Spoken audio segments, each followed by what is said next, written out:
Hello friends, welcome back to our YouTube channel. आज हम करेंगे class 11 business studies chapter 21 internal trade का lecture number 10।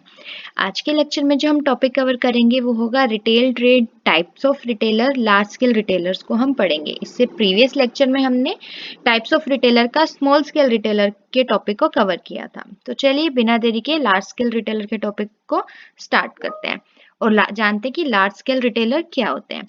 Large scale retailers are the retailers that store the smallest possible things as well as the largest possible things. ऐसे retailers जो छोटी से छोटी वस्तु और बड़ी से बड़ी वस्तु को अपनी शॉप पे अवेलेबल रखते हैं ताकि कस्टमर की डिमांड को फुलफिल कर सकें, ऐसे रिटेलर्स क्या कहलाते हैं? लार्ज स्केल रिटेलर्स कहलाते हैं।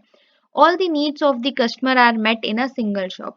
जितनी भी नीड्स होती है कस्टमर की, कोशिश की जाती है इन रिटेलर्स से कि वो एक ही शॉप से सारी नीड्स को फुलफिल किया जाए।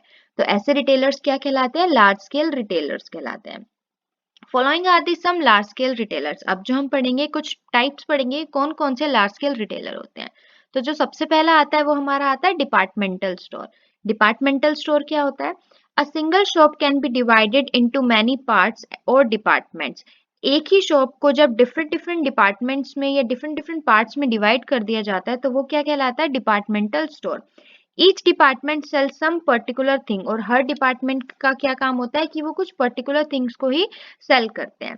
The management of all these departments is in the hand of a single person और ऑर्गेनाइजेशन। और जितनी भी मैनेजमेंट होती है वो किसके अंडर आती है?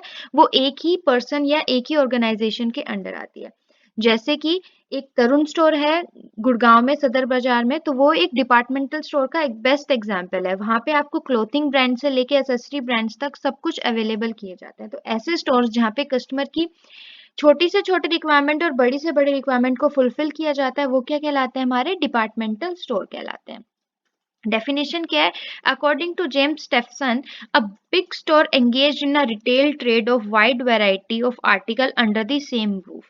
ऐसा बड़ा स्टोर जो किसमें एंगेज होता है, किस में डील करता है? ऐसे रिटेल ट्रेड में जहाँ पे आपको वैरायटी मिलती है डिफरेंट डिफरेंट आर्टिकल्स की, डिफरेंट डिफरेंट थिंग्स की, लेकिन एक ही छत के नीचे। तो ऐसे स्टोर को क्या कहा जाता है? डिपार्टमेंटल स्टोर्स कहा जाता है।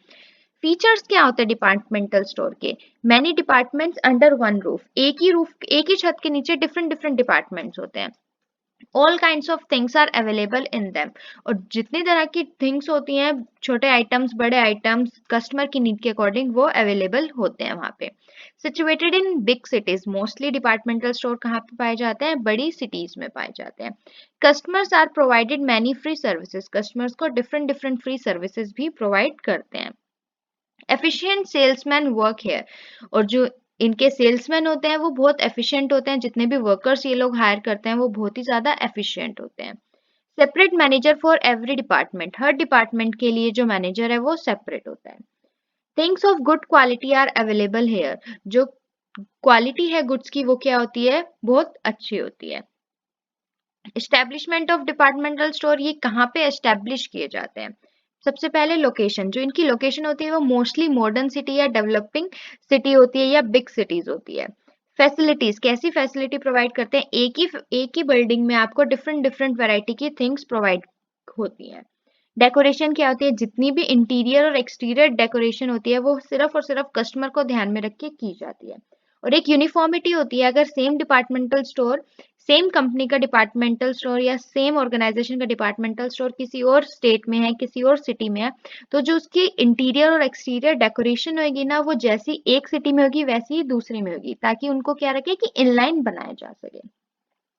परचेज एंड सेल प्रोसीजर, ये क्या करते हैं डिपार्टमेंट्स? अपने गुड्स को हर डिपार्टमेंट क्या करता है? गुड्स को बेचता है। और सेल्स मैनेजर जो है वो क्या करता है? सारी सेल्स को रिकॉर्ड करता है और परचेज मैनेजर तक पहुंचाता है। अपॉइंटमेंट ऑफ एम्प्लॉयज, एम्प्लॉयज को जब अपॉइंट करते हैं, क्योंकि हमने इसके फीचर में पढ़ा था कि एफिशिएंट सेल्समैन होने चाहिए, तो जब एम्प्लॉयमेंट होती है डिपार्टमेंटल स्टोर्स की, एक मैनेजर को, एक स्टाफ मैनेजर को हायर किया जाता है हर डिपार्टमेंट के लिए, जो कि देखता है कि उसके एम्प्लॉयज फुली एम्प्लॉयड हैं, अच्छे से काम कर रहे हैं, कस्टमर के साथ बिहेव कर रहे हैं। तो ये इसका अपॉइंटमेंट ऑफ एम्प्लॉयज का भी एक एस्टेब्लिशमेंट डिपार्टमेंटल स्टोर में होता है। तो आई होप आपको फीचर्स और एस्टेब्लिशमेंट समझ में आ गए होंगे। अब हर चीज के जैसे दो साइकिल के दो पहिए होते हैं, सिक्के के दो पहिए होते हैं, तो हर चीज की कुछ एडवांटेजेस और डिसएडवांटेजेस भी होती हैं। तो पहले हम डिपार्टमेंटल स्टोर की एडवांटेजेस पढ़ेंगे। Economy in large scale business. Departmental store की पहली एडवांटेज क्या है कि ये लार्ज स्केल बिजनेस होता है, बहुत बड़े स्केल पर होता है। सेकंड क्या है, बेनिफिट ऑफ स्पेशलाइजेशन। इन डिपार्टमेंटल स्टोर्स को इतना एक्सपीरियंस होता है कि इनको पता है कि कौन सी सिटी में कौन से प्रोडक्ट्स की ज्यादा डिमांड होगी, तो ये उसी के अकॉर्डिंग अपने प्रोडक्ट्स को इंट्रोड्यूस करते हैं कस्टमर को। सेंट्रल लोकेशन, जो लोकेशन होती है डिपार्टमेंटल स्टोर की, वो भी क्या होती है, सेंटर में होती है, सेंटर ऑफ द सिटी होती है। इजी एडवर्टाइजमेंट, और इनकी जो एडवर्टाइजमेंट होती है वो भी क्या होती है, एक सिंपल मेथड होता है। होम डिलीवरी ऑफ गुड्स, ये अपने कस्टमर को फ्री होम डिलीवरी या एक्स्ट्रा चार्जेस के साथ होम डिलीवरी ऑफ गुड्स भी प्रोवाइड करते हैं। शॉपिंग फैसिलिटी, अपने कस्टमर को एक ही रूफ के अंडर डिफरेंट डिफरेंट डिपार्टमेंट्स में डिफरेंट डिफरेंट आइटम्स की शॉपिंग फैसिलिटी भी प्रोवाइड करते हैं। सर्विस एलिमेंट, और इनकी जो सर्विस होती है as compare to others retailers better होती है। सेल प्रमोशन, इनको अपने सेल्स को इंक्रीज करने के लिए डिफरेंट डिफरेंट टेक्निक्स को यूज करना पड़ता है, जिसकी वजह से इनके गुड्स क्या हो और बिके और इनको हायर प्रॉफिट हो। नो फियर ऑफ चीटिंग, कोई भी चीटिंग का फियर नहीं होता, क्योंकि हर डिपार्टमेंट के लिए एम्प्लॉयज हायर्ड होते हैं। हर कस्टमर को पर्टिकुलर एम्प्लॉय क्या कर रहा होता है, चेक कर रहा होता है, उनको उनके रिक्वायरमेंट के अकॉर्डिंग प्रोडक्ट्स दिखा रहा होता है, और हर डिपार्टमेंट और कस्टमर के साथ भी कोई चीटिंग नहीं होती, क्योंकि जो गुड्स होते हैं वो अच्छी क्वालिटी के होते हैं। तो ये थी हमारी एडवांटेजेस। नेक्स्ट क्या आती है, डिसएडवांटेज क्या होती है। ह्यूज कैपिटल, अब एक ही बिल्डिंग के अंडर आपको डिफरेंट डिफरेंट डिपार्टमेंट्स बनाने हैं, हर डिपार्टमेंट के लिए आपको स्टाफ मैनेजर चाहिए, हर स्टाफ मैनेजर के अंडर आपको कम से कम इतने एम्प्लॉयज चाहिए जो कि कस्टमर्स को अच्छे से हैंडल कर सके। तो इन सब के लिए क्या चाहिए, क्या लगता है, ह्यूज कैपिटल लगती है। Away from ordinary customer, middle class families और lower middle class families departmental store की परचेजिंग को अफोर्ड नहीं कर सकते। इंक्रीज इन ऑपरेटिंग एक्सपेंसेस, अब डिपार्टमेंटल स्टोर को अपने सेल्स प्रमोशन पे, अपने इंटीरियर एक्सटीरियर डेकोरेशन पे हर रोज कुछ ना कुछ एक्सपेंडिचर करना ही पड़ता है, जिसकी वजह से इनकी जो वर्किंग कैपिटल रिक्वायरमेंट होती है या ऑपरेटिंग एक्सपेंसेस होते हैं, डेली के खर्चे जो होते हैं वो क्या होते हैं, बहुत ज्यादा होते हैं।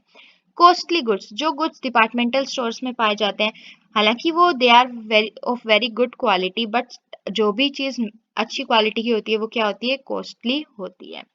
लैक ऑफ पर्सनल अटेंशन, एक जो ओनर होता है उसकी पर्सनल अटेंशन नहीं होती कस्टमर्स के साथ, क्यों, क्योंकि जो उसने एम्प्लॉयज हायर कर रखे होते हैं वो उनके बिहाफ पे कस्टमर्स को इंट्रोड्यूस करते हैं प्रोडक्ट्स से। तो ये इसकी क्या है, डिसएडवांटेज है।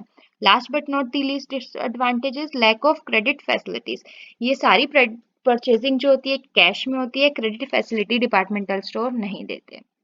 तो आई होप आपको डिपार्टमेंटल स्टोर का टॉपिक अच्छे से समझ में आ गया होगा। चलिए नेक्स्ट पढ़ते हैं। नेक्स्ट टाइप क्या है, एक और डिसएडवांटेज है, that is social discrimination. Social discrimination कैसे होती है, क्योंकि ये क्या करते हैं, कॉस्टली गुड्स रखते हैं, ऑर्डिनरी कस्टमर की पहुंच से बहुत बाहर होते हैं और क्रेडिट फैसिलिटी भी नहीं देते। तो इस वजह से सोशल डिस्क्रिमिनेशन होता है। जो रिच होता है उनके प्रोडक्ट्स यहाँ पे अवेलेबल हो जाते हैं, लेकिन जो पुअर होते हैं उनके प्रोडक्ट्स यहाँ पे इजिली अवेलेबल नहीं हो पाते। तो आई होप आपको डिपार्टमेंटल स्टोर के टॉपिक अच्छे से समझ में आ गया होगा। तो चलिए नेक्स्ट पॉइंट पे चलते हैं, that is super bazaar. Super bazaar या मार्केट क्या होता है। Super bazaar is a combination of two words, जो सुपर बाजार है वो दो वर्ड्स का कॉम्बिनेशन है, first super and second is bazaar. Super means the best of above the ordinary, super का मतलब होता है कि बेस्ट आइटम्स आपको यहाँ पे अवेलेबल किए जाएंगे।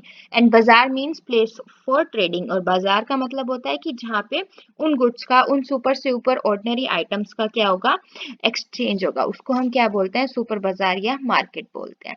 फीचर्स क्या होते हैं सुपर बाजार के, डेली यूज्ड आइटम, आपको सुपर बाजार में क्या मिलेंगे, जो डेली के आपके यूजेबल आइटम्स होते हैं आपको वहां पे इजीली अवेलेबल हो जाएंगे। सेल्फ सर्विस, सेकंड सर्विस जो होती है वहां पे आपको सेल्फ सर्विस करनी पड़ती है, आपको जो प्रोडक्ट चाहिए you can go and pick that up और आप उसकी बिलिंग करा सकते हैं। Third, found in big cities, जैसे डिपार्टमेंटल स्टोर्स बिग सिटीज में पाए जाते हैं, ऑब्वियसली मार्केट्स और सुपर बाजार्स भी जो होते हैं वो बिग सिटीज में पाए जाते हैं। फ्रीडम ऑफ चूजिंग थिंग्स, आपको सुपर बाजार में फ्रीडम होती है कि आपको कौन से प्रोडक्ट को परचेज करना है, कौन से को नहीं करना है, वो आपके ऊपर डिपेंड करता है।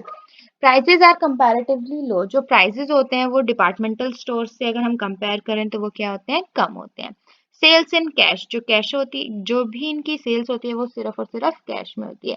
Packaging is given a special attention. जितने भी आइटम्स आपको सुपर बाजार में मिलते हैं या मार्केट में मिलते हैं, उनकी जो पैकेजिंग होती है उसको स्पेशली जो भी सेलर होता है वो स्पेशल अटेंशन देता है ताकि और कस्टमर्स अट्रैक्ट हो। Items arranged on the upper shelfs, और आइटम्स जो होते हैं, जितने भी आइटम्स आपको वहां पे मिलते हैं वो एक अपर ओपन शेल्फ में होते हैं ताकि कस्टमर उनको वाइडली देख सके और उसके अकॉर्डिंग उन प्रोडक्ट्स के अकॉर्डिंग अपनी चॉइस को, अपने आइटम्स को चूज कर सकें। Different departments for different thing, जैसे डिपार्टमेंटल स्टोर होता है वैसे ही सुपर बाजार में भी डिफरेंट थिंग्स के लिए अलग अलग डिपार्टमेंट होता है, लेकिन डिपार्टमेंटल स्टोर में आइटम्स एक ही रूफ के अंडर मिलते हैं, लेकिन सुपर बाजार में ऐसा नहीं होता। सिमिलर टू डिपार्टमेंटल स्टोर, लेकिन डिपार्टमेंटल स्टोर से सिमिलर होता है, वहां पे एक ही रूफ के अंदर होता है, यहाँ पे आपको आइटम्स आपको मिलेंगे लेकिन डिफरेंट डिफरेंट डिपार्टमेंट्स के लिए डिफरेंट डिफरेंट थिंग्स होंगे। नेक्स्ट क्या आता है, एडवांटेजेस आते हैं। सुपर बाजार की क्या एडवांटेज है? पहली advantage, more sales because more things are supplied at one place. ज्यादा सेल्स के ऑप्शन होते हैं क्योंकि बहुत सारी चीजें एक ही जगह से कस्टमर परचेज कर सकता है। ग्रेट फैसिलिटी ऑफ चॉइस, सारी चीजें ओपनली पड़ी होती हैं कस्टमर की नजरों के आगे, तो कस्टमर को फैसिलिटी मिलती है कि उनको जो बेस्ट लगे वो उसको परचेज करें। Things bought on a large scale, और जितने भी गुड्स होते हैं वहां पे लार्ज स्केल में बाय किए जाते हैं। आइटम्स आर चीपर, अगर हम आइटम्स की बात करें तो they are cheaper as compare to departmental store. Sales on basis of cash, जितनी भी सेल्स होती हैं वो सिर्फ और सिर्फ कैश बेसिस पे होती हैं। Centre of attraction as good stores are for lower and middle class customers. Centre of attraction क्यों बनते हैं? क्योंकि जो गुड्स आपको सुपर बाजार या मार्केट में मिलते हैं वो क्या होते हैं, लोअर और मिडिल क्लास को भी मद्देनजर में रख के रखे जाते हैं, लेकिन डिपार्टमेंटल स्टोर में ऐसे नहीं होता, वहां पे सोशल डिस्क्रिमिनेशन होता है। डिसएडवांटेज क्या है सुपर बाजार की? सबसे पहली डिसएडवांटेज है लॉट ऑफ कैपिटल। जैसे डिपार्टमेंटल स्टोर को सेटअप करने के लिए ज्यादा कैपिटल चाहिए, वैसे ही सुपर बाजार को सेटअप करने के लिए भी ज्यादा कैपिटल चाहिए। Difficulty in choosing appropriate place for establishment, और एक बाजार को सेट करने के लिए डिफिकल्ट होता है कि कहाँ पे उसको सेट किया जाए, क्योंकि आपको सेंटर ऑफ द हार्ट भी चाहिए, आपको ऐसी लोकेशन भी चाहिए जहाँ पे हर तरह के कस्टमर्स आए। आपको ये भी देखना है कि आप कहीं सोशल डिस्क्रिमिनेशन ना करें जिसकी वजह से आपको प्रॉफिट का तो पता नहीं लेकिन लॉस हो रहा है। तो ये सब चीजें आपको ध्यान में रखनी होती हैं, और ये सब चीजें अगर आपने गलत सेलेक्ट कर ली तो आपको क्या हो जाता है, लॉस हो जाता है, और जो कि एक डिसएडवांटेज है। Absence of suggestion in choice of things, कई बार सजेशन के लिए भी अब्सेंस हो जाती है क्योंकि इतनी सारी चीजें होती हैं आपकी नजरों के सामने, तो आप पहचान नहीं पाते हो कि कौन सी चीज आपको सिलेक्ट करनी है। नो क्रेडिट फैसिलिटी, कोई भी क्रेडिट फैसिलिटी आपको नहीं दी जाती है। अनसुटेबल फॉर हैवी गुड्स, वहां पे आपको सिर्फ लाइट आइटम्स मिलेंगे, ज्यादा कोई हैवी गुड्स आपको नहीं मिलेगा। फियर ऑफ थेफ्ट, अब सुपर बाजार में इतने सारे लोग जाते हैं, मार्केट में इतने सारे लोग जाते हैं और सारे आइटम्स ओपन में पड़े होते हैं, तो देयर आर चांसेस के लोग सामान को चुरा के ले जाएं और उसकी बिलिंग भी ना करें। तो आई होप आपको सुपर बाजार का कंसेप्ट भी अच्छे से समझ में आ गया होगा। चलिए नेक्स्ट टॉपिक पर चलते हैं, दैट इज मॉल। ये तो सबको ही पता होगा, ये क्या होता है, ये एक शॉपिंग कॉम्प्लेक्स होता है जहाँ पे डिफरेंट टाइप ऑफ प्रोडक्ट्स और सर्विसेज एक ही रूफ के अंडर मिलती हैं। बहुत सारी बिल्डिंग्स होती हैं, उन बिल्डिंग्स में बहुत सारे स्टोर्स या शॉप्स होती हैं, लेकिन जैसे डिपार्टमेंटल स्टोर एक ही बंदे के अंडर होता है, एक ही ऑर्गेनाइजेशन के अंडर होता है, मॉल्स में ऐसा नहीं होता। मॉल्स में ऐसा क्यों नहीं होता? क्योंकि हर शॉप या हर फ्लोर एक पर्टिकुलर बंदे को दिया जाता है। तो ये सब क्या कहलाता है, मॉल कहलाता है। इसके फीचर्स क्या होते हैं मॉल के? बिग साइज रिटेल शॉप, ये एक तरह की बड़ी साइज की रिटेल शॉप है। Multiple services are provided at a single place to the customer, और डिफरेंट डिफरेंट सर्विसेज कस्टमर को एक ही प्लेस पे प्रोवाइड की जाती हैं। अब अगर आप मॉल्स में चले जाइए तो आपको वहाँ पे इलेक्ट्रॉनिक आइटम्स भी मिलेंगे, आपको अपने ब्यूटी प्रोडक्ट्स भी मिलेंगे, आपको क्लोथिंग एसेसरीज भी मिलेंगी, आपको फुटवेयर्स भी मिलेंगे, आपको मेकअप आइटम्स भी मिलेंगे, और भी जितनी चीजें आपको, इवन आपको क्रॉकरी भी मिलेगी, किचन का सामान भी मिलेगा, हर चीज आपको मॉल में अवेलेबल होगी। तो वो क्या है, एक बिग साइज की रिटेल शॉप है और मल्टीपल सर्विस एक ही जगह पे प्रोवाइड की जाती है। Malls are mainly located at the place where everybody can reach, और जो मॉल्स होते हैं वो ऐसी जगह पे सिचुएटेड होते हैं जहाँ पे इजिली हर कोई पहुंच सके। Unlimited range of products are offered, हर तरह की रेंज के प्रोडक्ट्स आपको मॉल में ऑफर किए जाते हैं। All the shops in the mall belong to different person, जैसे कि मैंने आपको भी बताया था कि जितने भी स्टोर्स होते हैं, जितने भी फ्लोर्स होते हैं, शॉप्स होती हैं, वो हर किसी अलग अलग पर्सन के लिए को बिलोंग करती हैं और डिफरेंट ओनरशिप होती है, जिसकी वजह से डिफरेंट ओनरशिप होएगी तो वहाँ पे कंपटीशन के चांसेस भी क्या होंगे, ज़्यादा होंगे। ऐसा तो नहीं होता कि एक मॉल में सिर्फ एक ही कपड़े की दुकान है या एक ही मेकअप की शॉप है, नहीं, डिफरेंट डिफरेंट भी कॉम्पिटिटर आपको वहाँ पे देखने को मिलते हैं। Advertisement on large scale is required to attract the customers to the mall. जो मॉल्स एस्टेब्लिश होते हैं वहाँ पे जब उनको एस्टेब्लिश कर दिया जाता है तो एडवर्टीजमेंट पे बहुत खर्चा होता है ताकि कस्टमर्स को अट्रैक्ट किया जा सके अपने मॉल्स के पास। The cost of the shop in the mall is very high. जो कॉस्टिंग होती है शॉप्स की वो क्या होती है, बहुत हाई होती है, क्योंकि वहाँ पे क्या होता है, बहुत सारी फैसिलिटीज आपको शॉप में दी जाती हैं, तो इसलिए जो मॉल का ओनर होता है उन शॉप्स को बहुत हाई रेट पे सेल करता है। नेक्स्ट क्या आता है, एडवांटेजेस। क्या एडवांटेजेस है मॉल्स की? All products of different size, colour, design and cost are available at one place. Different size के, कलर के, डिजाइन के, कॉस्ट के प्रोडक्ट्स आपको एक ही प्लेस पे अवेलेबल हो जाते हैं। It is easy and accessible to purchase the products and services from mall. ये ईजी होता है और आपकी पहुंच में भी होता है, आप वो प्रोडक्ट्स को भी खरीद सकते हो अगर आप मॉल में जा रहे हैं तो। Goods are sold on cash basis. Goods जो होती है वो सिर्फ कैश बेसिस पे ही सेल होते हैं। Many services are available under one roof. Different different services एक ही छत के अंदर कस्टमर्स को अवेलेबल की जाती हैं। डिसएडवांटेज क्या है, मोर रनिंग कॉस्ट। क्यों मोर रनिंग कॉस्ट, मोर ऑपरेटिंग कॉस्ट भी आप इसको बोल सकते हैं। ऐसा क्यों होता है, क्योंकि इतनी बड़ी बिल्डिंग की मेंटेनेंस के लिए बहुत पैसा लगता है। हम वहाँ पे हजारों लोग एक टाइम पे पहुंचते हैं और उन हजारों लोगों के साथ उन हजारों लोगों को मेंटेन करना, वहाँ की स्पेस को मेंटेन करना, साफ सुथरा रखना, उसके लिए बहुत पैसा लगता है। High running cost due to the commodities available in the malls are highly priced। और जितनी भी कमोडिटी वहाँ पे है उनके लिए भी सिक्योरिटी होना, उसकी भी देखभाल करना, वो भी क्या होती है, बहुत कॉस्टली पड़ जाती है। नेक्स्ट क्या है, huge capital is required. Obviously अगर आपको बिजनेस करना है मॉल्स में तो आपके पास बहुत ज्यादा पैसा होना चाहिए। Many professionals do business here under one roof. और डिफरेंट प्रोफेशन के प्रोफेशनल्स जो अपने काम में बहुत माहिर हैं वो लोग एक ही रूफ के अंडर काम करते हैं। Efforts is made to establish mall in the heart of the city. जो मॉल को सेटल करने के, मॉल के लिए जो वो जगह ढूंढते हैं वो सोचते हैं कि हार्ट ऑफ द सिटी में होना चाहिए, सेंटर ऑफ द हार्ट होना चाहिए, जिस सेंटर ऑफ द सिटी होना चाहिए, जिसकी वजह से बहुत सारे लोग उसकी तरफ आकर्षित हो। और उसके चक्कर में उसके बहुत सारा टाइम भी लगता है और बहुत सारे पैसे भी चाहिए होते हैं और एफर्ट तो ऑब्वियसली लगते ही हैं। आई होप आपको मॉल्स का टॉपिक भी समझ में आ गया होगा। नेक्स्ट आता है हमारा चेन स्टोर और मल्टीपल शॉप्स। चेन स्टोर और मल्टीपल शॉप्स क्या होती हैं? Multiple shop refers to a number of identical retail shops related located in different parts of the city. Multiple shops या चेन स्टोर्स जिनको बोलते हैं, जब एक जैसी shops different different parts of city में ओपन होती हैं उनको हम बोलते हैं मल्टीपल शॉप्स। जैसे आप एग्जांपल ले लीजिए ओम स्वीट्स का, हल्दीराम का। ये आप अगर एग्जाम्पल लेंगे तो ये क्या है, ये कि ये चेन स्टोर चलते आ रहे हैं। ओम स्वीट्स एक ही लोकेशन पे नहीं है, वो एक ही सिटी के डिफरेंट डिफरेंट लोकेशंस पे भी है। और अगर आप देखेंगे तो उसकी जितनी भी डेकोरेशन होती है, जितना भी सिटिंग अरेंजमेंट होता है, वो सब क्या होता है, ऑलमोस्ट एक दूसरे से सिमिलर होता है। तो ऐसे स्टोर्स क्या कहलाते हैं, चेन स्टोर कहलाते हैं। According to PD Converse, number of retail stores operating under a common ownership and management constitute a chain।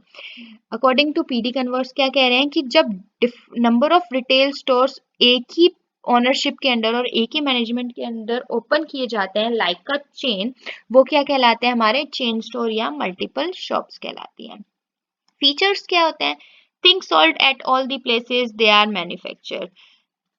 जो सामान है वो जितनी भी उनके लोकेशन में जितनी भी शॉप्स होंगी, रिटेल शॉप्स होंगी चेन स्टोर्स की, वहां पे वो गुड्स प्रोड्यूस करेंगे और उनको बेचे जाएंगे। Owners of all shop is an individual और अ फर्म। जो ओनर होता है शॉप का वो या तो इंडिविजुअल होता है या एक फर्म होती है। All the things are same in size, quantity and price. जितनी भी चेन स्टोर्स या मल्टीपल शॉप्स होंगी, किसी भी ब्रांच में आप चले जाइए, जो प्रोडक्ट आपको एक ब्रांच में मिलेगा वैसा ही सेम प्रोडक्ट आपको दूसरी ब्रांच में भी मिलेगा। Shop open at every place where there is demand for the things. Shop को हर उस जगह पे ओपन किया जाएगा जहाँ पे उसके प्रोडक्ट की डिमांड होगी। सेल्स इन 100% कैश। ऑब्वियसली जो सेल होती है वो क्या होती है, कैश में होती है। Uniformity in the decoration of every shop. Her shop किसी भी पार्ट में हो सिटी के, लेकिन उसकी जो डेकोरेशन होती है वो क्या होती है, एक दूसरे से सिमिलर होती है। General consumption are sold in the shops, और जो जर्नल कंजप्शन के गुड्स होते हैं वही इन शॉप्स में बेचे जाते हैं। Shops have extensive area, in shops के पास जो एरिया होता है वो काफी ही बड़ा होता है। नेक्स्ट क्या आता है, एडवांटेजेस ऑफ मल्टीपल शॉप्स। क्या एडवांटेजेस है, इकोनॉमीज ऑफ स्केल, पैसा कमाने का अच्छा साधन है। स्टैंडर्डाइज्ड प्रोडक्ट, जो प्रोडक्ट्स आपको यहाँ पे मिलते हैं वो भी क्या होते हैं, अच्छे स्टैंडर्ड के होते हैं, गुड क्वालिटी के होते हैं। पब्लिक कॉन्फिडेंस, अब जब पब्लिक को ये लगेगा कि इसकी बहुत सारी ब्रांचेस हैं, इसकी तो ब्रांच मैंने उस सिटी के पार्ट में भी देखी थी, सेम ब्रांच यहाँ पे भी है, तो ऑब्वियसली एडवांटेज होगी मल्टीपल शॉप को या चेन स्टोर को, इससे कि उसका पब्लिक कॉन्फिडेंस इंक्रीज होगा। डिविजन ऑफ रिस्क, अब एक ही जगह पे शॉप खोल के बैठना जबकि आपकी पब्लिक डिमांड बहुत ज्यादा है, तो उससे आपको कुछ फायदा नहीं हो रहा, आपको बल्कि नुकसान हो रहा है। आपके कॉम्पिटिटर कुछ भी आपकी शॉप के साथ कर सकते हैं, या कुछ भी ऐसा हो सकता है आपकी शॉप के साथ जिससे आप दोबारा खड़े होने में आपको टाइम लगे। तो जब आप एक ही शॉप को डिफरेंट डिफरेंट लोकेशन में ओपन करते हैं, तो आपका जो रिस्क होता है वो भी क्या हो जाता है, कम हो जाता है, और आप मार्केट भी क्या करते हैं, ज्यादा कवर कर पाते हैं। नो बैड डेट्स, कोई भी पैसा डूबने के चांसेस नहीं है, क्योंकि सारी डीलिंग्स किस में होती है, कैश में होती है। डिसएडवांटेजेस क्या है मल्टीपल शॉप की, लिमिटेड वैरायटी, जो गुड्स होते हैं यहाँ पे आपको लिमिटेड वैरायटी में मिलते हैं। लैक ऑफ पर्सनल टच, क्योंकि ओनर कौन से सिटी के पार्ट में होगा आपको नहीं पता, लेकिन मैनेजर्स क्या करते हैं, उनके बिहाफ पे कस्टमर से डील करते हैं, जिसकी वजह से एक्चुअल ओनर का और कस्टमर का डायरेक्ट लिंक नहीं हो पाता, पर्सनल टच नहीं हो पाता। इनफ्लेक्सिबिलिटी, मल्टीपल शॉप्स जो होती हैं वो इनफ्लेक्सिबल होती हैं। इनफ्लेक्सिबल क्यों बोला गया उनको, क्योंकि जैसी जैसी ए शॉप में डेकोरेशन होएगी, प्रोडक्ट्स होंगे, वैसे ही same to same shop B shop में भी आपको मिलेंगे। ऐसा नहीं है कि बी शॉप उसमें कुछ इनोवेशन कर लेगा, नहीं। इस मामले में चेन स्टोर इनफ्लेक्सिबल होते हैं, वो कोई भी न्यू मेथड नहीं अपना सकते। डिवाइडेड अटेंशन, अटेंशन भी क्या होती है, डिवाइड हो जाती है, क्योंकि पहले अगर एक शॉप को मैनेज करना और अब आपके different different part of city में शॉप्स हैं, तो उन पे आपका जो फोकस होता है वो क्या होता है, डिवाइड हो जाता है। नो फैसिलिटीज, कोई भी एक्स्ट्रा फैसिलिटी आपको प्रोवाइड नहीं की जाती। तो आई होप आपको मल्टीपल शॉप्स का टॉपिक भी अच्छे से समझ में आ गया होगा। नेक्स्ट आता है मेल ऑर्डर बिजनेस। हर वो सेलिंग परचेजिंग जो मेल्स के थ्रू होती है उसको हम क्या कहते हैं, mail order business. In mail order retailing, seller contact the potential buyer through advertisement and mail publication, customers themselves purchase the goods through mail. Mail order retailing में क्या होता है, जो सेलर होता है वो जो उसको लगता है कि उनका पोटेंशियल बायर है, उसको एडवर्टाइजमेंट के थ्रू अट्रैक्ट करते हैं, और जब कस्टमर को प्रोडक्ट पसंद आ जाता है वो क्या करता है, मेल सेंड करके भी गुड्स को परचेज कर सकता है। According to AC Thomas, mail order business में briefly describe from the buyer's point of view as a shopping by post. जो एसी थॉमस है उन्होंने मेल ऑर्डर बिजनेस को बायर्स के पॉइंट ऑफ व्यू से समझाया है कि बायर्स के according mail mail order business क्या होता है, शॉपिंग बाय पोस्ट, कि उन्होंने पोस्ट के थ्रू शॉपिंग की है, कोई मेलिंग के थ्रू शॉपिंग की है। फीचर्स क्या होते हैं मेल ऑर्डर बिजनेस के, पहला फीचर है ट्रेडिंग डन बाय पोस्ट। जितनी भी ट्रेडिंग होती है, परचेजिंग या सेलिंग होती है, वो किससे होती है, पोस्ट से होती है। कैश ऑन डिलीवरी अवेलेबल, ये मेल ऑर्डर बिजनेस आपको कैश ऑन डिलीवरी अवेलेबल कराते हैं, मतलब जब आपको गुड्स मिल जाएंगे तब आप पेमेंट कर दीजिएगा। Trading is done without shop, जितनी भी ट्रेडिंग होती है वो बिना शॉप की होती है, शॉप की इसमें रिक्वायरमेंट नहीं होती।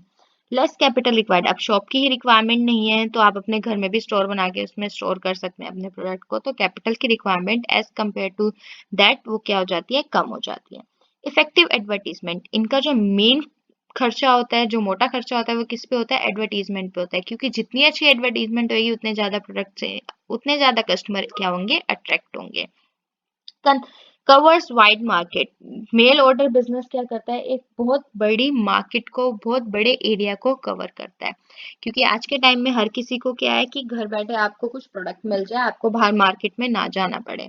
तो उस चीज को अवॉइड करने के लिए कस्टमर्स क्या चाहते हैं कि सब कुछ वो ऑनलाइन ही बाय कर लें, तो इसीलिए मेल ऑर्डर बिजनेस आज के टाइम में बहुत ज्यादा ही एडवांटेज ले रहा है। No middle man involve, buyer direct seller से बायर के बीच में बात होती है, बीच का कोई मिडल मैन, ना होलसेलर की जरूरत ना रिटेलर की जरूरत। प्रोसीजर क्या होता है, अब किस तरीके से मेल ऑर्डर बिजनेस काम करता है। सबसे पहले तो preparation of mailing list, mailing list create की जाती है कि कौन से सेलर की क्या मेलिंग लिस्ट होगी और उसके कौन से पोटेंशियल बायर्स होंगे। रेगुलर एडवर्टीजमेंट, उसके बाद जब मेलिंग लिस्ट रेडी हो गई तो जो बिजनेस ओनर है उसको ध्यान रखना है कि वो रेगुलर एडवर्टाइज करे अपने प्रोडक्ट को। ये नहीं है कि उसने एक बार एडवर्टीजमेंट कर दी, एक बार उसकी सेल होगी उसको बैठ जाएगा, नहीं, उसको रेगुलरली एडवर्टीजमेंट करनी पड़ेगी। रिसीट ऑफ ऑर्डर, ऑर्डर की रिसीट उसको लेनी पड़ेगी। जो जो कस्टमर्स उनसे ऑर्डर कर रहा है उसको प्रॉपरली उनको क्या करना पड़ेगा, स्टोर करके रखना पड़ेगा, रिसिप्ट बनानी पड़ेगी। उसके बाद जितने ऑर्डर्स आ गए हैं उसको एग्जीक्यूट करना पड़ेगा। अब ऑर्डर एग्जीक्यूट जब हो जाएंगे, जब कस्टमर के पास ऑर्डर चले जाएंगे तो कस्टमर आपको क्या कर देगा, पेमेंट कर देगा और पेमेंट आपके पास आ जाएगी। तो ये प्रोसीजर होता है किसका, मेल ऑर्डर बिजनेस का। नेक्स्ट क्या आता है, advantages of male order business. क्या एडवांटेज है मेल ऑर्डर बिजनेस की, limited capital, capital obviously limited चाहिए, कन्वीनियंस है, ऑब्वियसली कन्वीनियंट है, आपको ना शॉप की जरूरत है ना आपको एक्स्ट्रा बंदे हायर करने की जरूरत है, you just have to attract the customer through email. Wider market, और as compare to departmental store या सुपर बाजार, मेल ऑर्डर बिजनेस बहुत बड़ी मार्केट को कवर करता है। नो बैड डेट्स, कब सामान पैसा डूबने के कोई चांसेस नहीं है। क्यों नहीं है, अगर कस्टमर ने पेमेंट नहीं की तो डिलीवरी मैन जो होता है इनका, उनको ऑर्डर होता है कि अगर आपको पेमेंट नहीं मिली है तो आप वो सामान लेके वापस आ जाइए, बिना पेमेंट के कस्टमर को सामान नहीं देना है। एलिमिनेशन ऑफ मिडलमैन, मिडलमैन का कोई रोल नहीं है, तो डायरेक्ट प्रॉफिट किसके पास जाता है, सेलर के पास जाता है जो कि बिजनेस का ओनर होता है। डिसएडवांटेज क्या होती है, नो पर्सनल कांटेक्ट, कोई पर्सनल कांटेक्ट नहीं होता, मेल के थ्रू बात हो रही है और मोस्टली चांसेस होते हैं कि ऑर्डर करके कस्टमर आपको पेमेंट ना करे। नो पर्सनल इंस्पेक्शन, आप किसी कस्टमर की पर्सनल इंस्पेक्शन भी नहीं कर रहे हैं। अगर आप एग्जांपल लीजिए तो मिंत्रा या अमेजोन कुछ भी ले लीजिए, लोग उससे आइटम्स मंगा लेते हैं। अब आपको क्या पता कि वो जो आइटम मंगा रहा है वो इंसान आपको पेमेंट करेगा या नहीं करेगा या कैसा होगा, तो इसलिए। लिमिटेड वैरायटी, जो वैरायटी होती है मेल ऑर्डर बिजनेस में वो भी क्या होती है, लिमिटेड होती है, ये कुछ स्पेसिफिक प्रोडक्ट्स को ही क्या करते हैं, डील करते हैं। पोस्टल डिले, हो सकता है कि इनके एंड से, बिजनेस ओनर के एंड से प्रोडक्ट चला गया हो लेकिन पोस्ट की वजह से वो डिले हो गया हो कस्टमर तक पहुंचने में, जिसकी वजह से इनकी पब्लिक इमेज में भी असर पड़ता है। नेक्स्ट क्या आता है, हैवी एडवर्टाइजिंग कॉस्ट, जो कॉस्ट होती है उनकी मेन खर्चा जो होता है वो किस में होता है, एडवर्टाइजिंग में होता है। और कई बार हो सकता है कि अगर इन्होंने गलत वे चुन लिया एडवर्टीजमेंट करने का अपने प्रोडक्ट का, तो जिसकी वजह से कस्टमर अट्रैक्ट नहीं हुए और इनका पैसा डूब गया। तो आई होप आपको मेल ऑर्डर बिजनेस भी अच्छे से समझ आ गया होगा। तो आज के लास्ट टॉपिक पर चलते हैं, that is consumer cooperative stores. Consumer cooperative stores क्या होते हैं, this is a voluntary association of person based on cooperative purchaser buying in common and selling in common. Consumer cooperative stores क्या होते हैं, ये एक वॉलेंटरी, लोग आपस में ही मिलके क्या करते हैं, एक ऑर्गेनाइजेशन क्रिएट करते हैं, एक एसोसिएशन क्रिएट करते हैं, जिसमें जो कुछ होते हैं बायर्स होते हैं और कुछ होते हैं सेलर्स होते हैं, वो आपस में मिलके एक ऑर्गेनाइजेशन क्रिएट करते हैं। फीचर्स क्या होते हैं कंज्यूमर कोऑपरेटिव स्टोर के, established and run by the consumer, consumer ही बनाता है, कंज्यूमर ही उसको क्या करता है, रन करता है। एलिमिनेट्स मिडलमैन, मिडलमैन का कोई काम ही नहीं होता। Sales are only in cash, बेचेंगे तो कैश में बेचेंगे वरना प्रोडक्ट्स नहीं बेचेंगे। Member can leave his membership any time, अगर कोई इस स्टोर को कोऑपरेटिव एसोसिएशन को छोड़ के जाना चाहता है तो वो कभी भी छोड़ के जा सकता है। Member can be acquired any time, और अगर कोई मेंबर बनना चाहता है तो वो भी कभी भी ऐड किया जा सकता है। Profit is distributed among the members, जो जितना भी प्रॉफिट अर्न करती है ये सोसाइटी या एसोसिएशन वो उनके मेंबर्स में डिस्ट्रीब्यूट किया जाता है। Good quality things are sold at less price, इनका मेन मोटिव होता है कि गुड क्वालिटी थिंग्स को, अच्छी क्वालिटी की थिंग्स को सस्ते दाम पे हर किसी को अवेलेबल कराना। A member has right to cast one vote, हर मेंबर को एक वोट करने का अधिकार होता है। एडवांटेजेस क्या है, रीजनेबल प्राइस, जो गुड्स होते हैं वो रीजनेबल प्राइस पर बेचे जाते हैं। लो ऑपरेटिंग कॉस्ट, इनकी जो कॉस्ट होती है ऑपरेटिंग बिजनेस को ऑपरेट करने की वो भी क्या होती है, कम होती है। कैश सेल्स, जितनी भी सेल्स होती हैं वो किस में होती हैं, कैश में होती हैं। इकोनॉमीज ऑफ स्केल, इनकी जो पैसा कमाने का साधन होता है वो क्या होता है, इकोनॉमिक होता है। बेनिफिट्स फ्रॉम गवर्नमेंट, क्योंकि ये कंज्यूमर कोऑपरेटिव स्टोर्स हैं तो जितने भी कोऑपरेटिव स्टोर्स होते हैं उनको गवर्नमेंट के थ्रू हेल्प मिलती है। डिसएडवांटेजेस क्या होती है, लिमिटेड कैपिटल, क्योंकि कंज्यूमर्स और सेलर आपस में मिलकर ये स्टोर्स को एसोसिएशन क्रिएट करते हैं तो उनके पास कैपिटल क्या होती है, लिमिटेड होती है। इनसफिशिएंट मैनेजमेंट, अब मैनेजमेंट क्या होते हैं, इनसफिशिएंट होते हैं, क्योंकि कोई प्रोफेशनल तो होता नहीं है, सब कंज्यूमर और सेलर ही होते हैं, तो हर किसी के डिसीजन में क्या होता है, डिफरेंस होता है। लैक ऑफ इंसेंटिव्स, कोई भी इंसेंटिव नहीं मिलता। Lack of storage facility, major जो प्रॉब्लम होती है कोऑपरेटिव सोसाइटीज की या कोऑपरेटिव स्टोर्स की, वो क्या होती है कि इनके पास स्टोरेज फैसिलिटीज अवेलेबल नहीं हो पाती। तो आज के लिए इतना ही। आई होप आपको आज का लेक्चर समझ में आ गया होगा, बट स्टिल अगर आपको कोई डाउट है तो प्लीज आप मुझे कमेंट सेक्शन में कमेंट करके जरूर बताएं। हम अपने अगले लेक्चर में ऑटोमेटिक वेंडिंग मशीन करेंगे। Till then stay safe, keep watching, please like share and subscribe our channel for more videos.